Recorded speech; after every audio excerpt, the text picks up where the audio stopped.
निसर्गामध्ये ना खूप गमती-जमती असतात आणि खूप एकत्र असं छान आपल्याला शोधता येतं किंवा बघता येतं आणि करताही येतं. आता इथे बघा, की आंबा आहे. आंब्याला एक मित्र आहे, त्याचं नाव अननस आहे.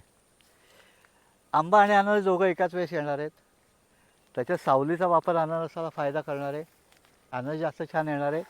अननसाच्या काट्यामुळे आंब्याला खाणारे प्राणी कमी येणार आहेत. आणि त्याच्यासोबत आम्ही हळद पण घेत असतो आणि इथे रानकेळ आहे. आता हे रानकेळ जे आहे ते 5 वर्षांनी मरतं आणि याचं खतात रूपांतर होतं. म्हणजे हे जे आहे हे पूर्ण कुजणार आणि ह्याच्यातनं जमिनीमध्ये खत तयार होणार, जे आंब्याला पोषण करणार. म्हणजे निसर्गामध्ये एकमेकांच्या मदतीने कसे छान मित्र वाढू शकतात याचं उदाहरण येते, की आपल्याला असे मित्र एकत्र करून आपण जर शेती करू शकलो, तर आपली शेती खूप कमी जागेमध्ये खूप चांगल्या प्रकारे आणि वातावरणाच्या आरोग्यासकट जमिनीच्या आरोग्यापर्यंत आणि आपल्या आरोग्यापर्यंत पूर्ण काळजी घेण्यात निसर्ग समर्थ आहे. आपण करून बघूया.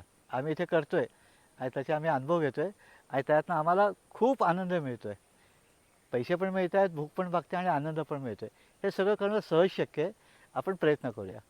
तुम्हाला सगळ्यांना विनंती आहे, की तुम्ही पण असं निसर्गातले मित्र शोधा. तुमच्या जागेमध्ये उपलब्ध जागेमध्ये जास्तीत जास्त जागेचा वापर करा आणि जास्तीत जास्त प्रकारची पिकं लावून, वनस्पती लावून आपला आनंद द्विगुणित करा.